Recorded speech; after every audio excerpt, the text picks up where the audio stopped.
Welcome to John's Tarot.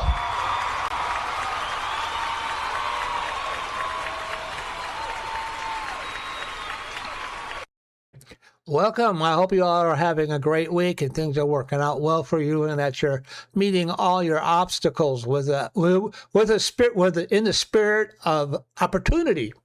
All my obstacles are an opportunity to learn something about myself and the way life works. Today I'm going to talk about, as we continue on Spiritual Week, I am going to talk about spiritual bypassing.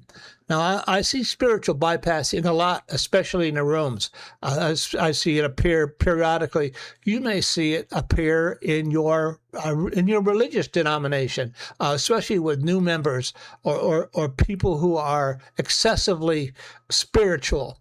There's a term in Buddhism, or the Taoists, who say those that speak do not know; those that know do not speak.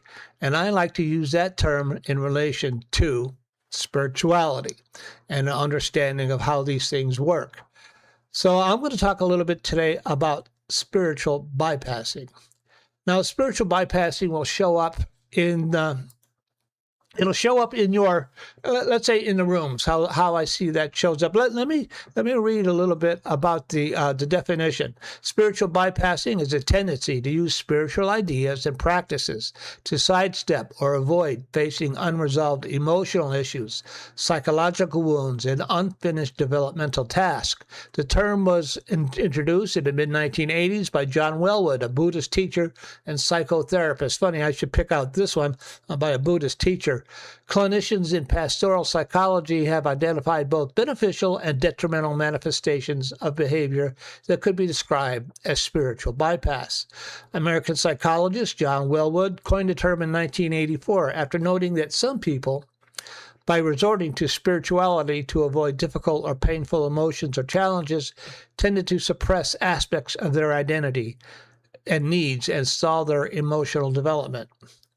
Now, clinicians do not necessarily regard spiritual bypass as unhealthy when it is utilized as a temporary approach to coping with acute stress or intense spiritual emergency, such as being new in sobriety. Furthermore, some researchers have argued that certain behaviors labeled as spiritual bypass may simply be a normal, even inevitable stage of any approach to spirituality. Now, how I see this appearing, let's say, in the rooms. Somebody is going to excessively talk about God, excessively, and they're sober a month and a half, and God has solved all their problems, and they've just discovered spirituality. They've just gotten in touch with that part of themselves, and everything that happens is the will of God. I used to hear it when I was a newcomer. These guys, they would be relatively new in sobriety, and my job has gotten better, and they made me vice president of the company, and they've given me a company car, and I've just started dating a supermodel. At least that's how they would describe it.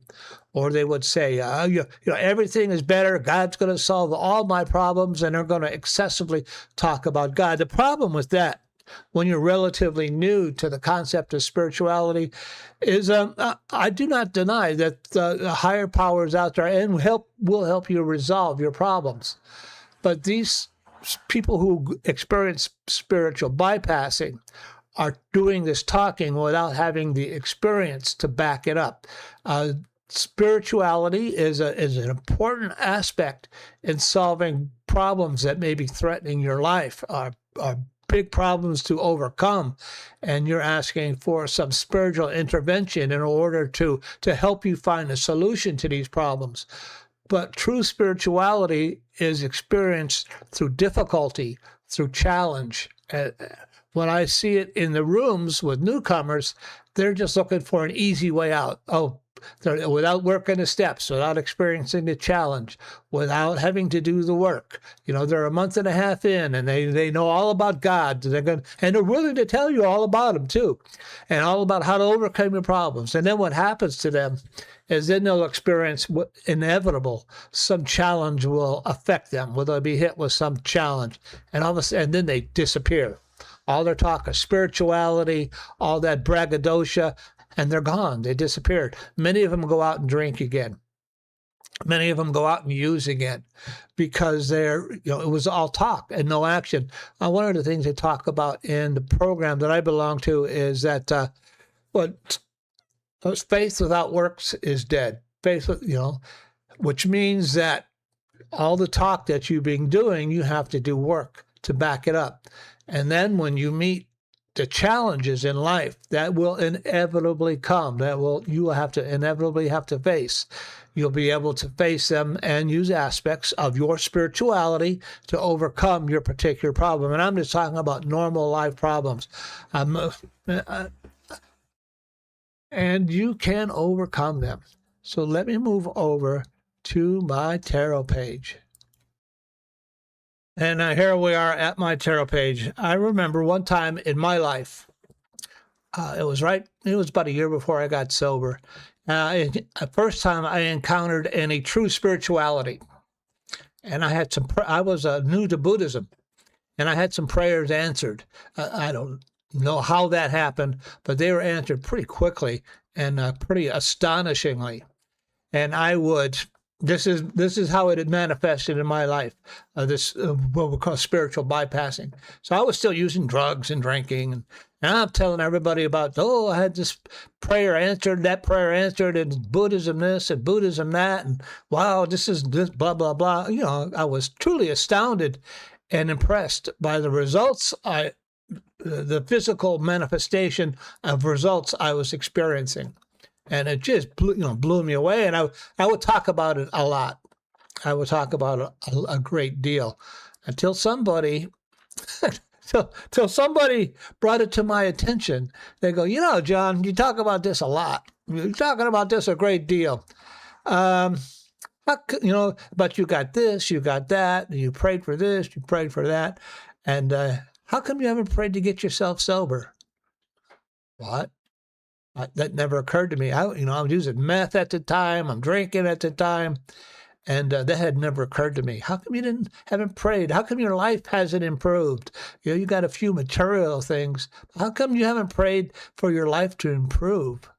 And I couldn't answer that question. But that was and what finally happened was I finally did the prayer, which brought me to where I am today, where I prayed that I can't live this way any longer, and I am willing to do whatever it takes to be able to change. And shortly after I said that prayer, things got dramatic. They changed dramatically, and I've changed. I'm 30. I had a 37-year anniversary of sobriety, and I moved into semi-retirement after a career in nursing. And I want to tell you, from where I was to move into a semi-retirement after being an ICU nurse, it's impossible. I don't know how this happened. It was impossible, but it was a journey I managed to make. When I when I got sober, I always say I was the uncola guy. I was unwashed, uneducated, undesirable element of society. I was an uncola guy. And absolutely incredible. So that's how it manifested in my life, spiritual bypassing. And I just want you to be aware of it when you see it, what it is, and maybe be able to help that person. Just say, hey, you need to slow down. Slow down there, cowboy, and we're going to work through this. It'll be okay because there's some surprises ahead of you. They won't believe you probably, but maybe you could try it. Or if you're experiencing it in your own life, you could do a little self-reflection and say, boy, have I been doing that? And is that what I want to do? Is that how I want to be? So let's throw a couple of tarot cards and see what simple. What my ability to read tarot is a gift, an expression of divine love, and I'm here to share it with you in that same spirit. 3 cards.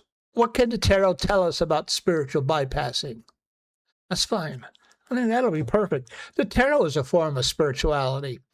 And I'm going to talk about this a little bit in my next video because it gives you an opportunity to look at things in a different light, from a different position. The I Ching is a ancient form of spirituality because it'll take a problem and phrase it in a different light and it'll give you some specific direction on what you could do to have the most positive influence upon that situation. If you would like a little reading or something, I am putting together an opportunity to do some live readings, and hopefully I'll have that up and running by this week, next week. But what can the tarot tell us about spiritual bypassing, what we need to be aware of? What do we need to be aware of in terms of spiritual bypassing? Oh, boy. I've talked about the things from my experience with it. Very dangerous in early sobriety if you depend on that for a long-term solution, because you will inevitably be met with some surprises, and that's normal. That's a normal part of the path. What can you tell us about spiritual bypassing? And I'll be interested to see what kind of answers we get. What can you tell us about spiritual bypassing? All right, and cut the deck. And my first card will be the Tower. You can see it. There it is. The Tower card. Now, you would think this is one of the more interesting cards in the deck. Spiritual bypassing is definitely going to happen when you're having a Tower experience, when the whole way that your method of dealing with life is collapsing. Everything you've built on uneven foundation is collapsing. And it usually sometimes happens in a flash. You can see that the flash is there, right? The lightning, and people are falling out of the high tower. And the whole situation, your life is crashing. This is the time, and you're looking for something to grasp onto. Certainly in my experience, what I did back then, my life was crashed. Not only crashing, it was crashed. So when I discovered some part of spirituality, I grasped onto it because I had nothing else to grasp onto. And I guess it served a purpose in my life. It prevented me from becoming suicidal. But this is when it will appear, is when you're having a Tower experience in your life. Your outer life is crashing. Everything you've worked to build is crashing. Your identity may be crashing. Your concepts on life, maybe, this isn't working type of thing. And that's what was happening to me personally. So the spiritual bypassing, and when I see it, the newcomers in the rooms, their life has crashed. They're looking for something to grab onto that's going to solve all their problems easily and instantly. Unfortunately, that's not what happens. The good thing about the Tower card is, though you're crashing, though you're using the spiritual bypassing as a method to help guide you onto the next step, which will be the next card. Your life will be rebuilt on more solid foundation. And I think even the people who went out and relapsed after spiritual bypassing, hopefully they find their way back and they're more cautious when they come in next time and start building that foundation one step at a time in order to build a solid foundation on which to change their life. The second card is the Seven of Swords. There it is. The Seven of Swords, you see, it's often a card of dishonesty and sneakiness and things of that, but it's also a card of seeing opportunities that nobody else has seen, that you've seen. And this is somebody who's able to see opportunity for change. You may be involved in a program such as myself, where you go, you know what? This is not so bad. This is an opportunity for change. In terms of spiritual bypassing, okay, I've been doing that. And that helped me. But now I have an opportunity. I've seen it. I watched John's tarot, and I've seen it. And I now have an opportunity to change and to do things a little bit differently. And so it may turn into an opportunity for insight and personal insight. I remember I had this sponsor, and he pointed some things out to me once about me bragging, and I was like, I couldn't see it, I'm doing that. He goes, yeah, John, you're doing that. And I don't want to do like that. I don't want to appear that way. And it gave me that opportunity. I saw that.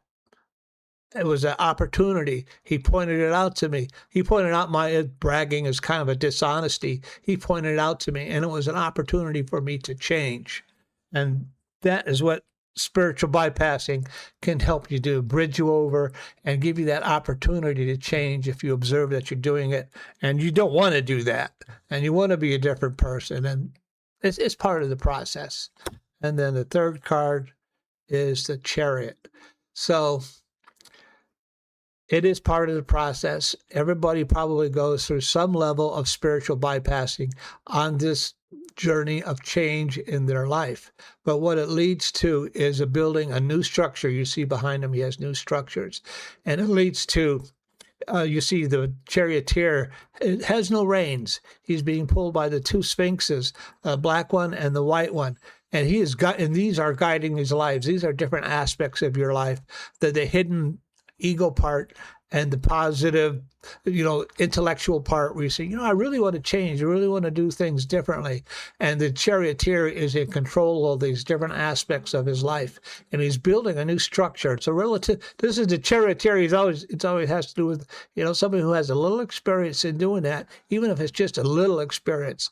And, spiritual bypassing will lead you to have, if you identify it and you see that you're doing it, it will lead you to have a more balanced life, that you're able to take advantage and be the charioteer of your life and balance the positive and the negative forces in your life. Well, I'm going to wrap this up for today. Goodbye, Professor Marvel, and thanks a lot. Well, it was my pleasure. I hope you enjoyed a little bit of today's discussion on spiritual bypassing, and I hope to see you for my next video. So you have a good day out there. You have a great week. Be careful, be cool, be kind, have faith, find courage, and I will see you all on a later date. Okay, bye-bye.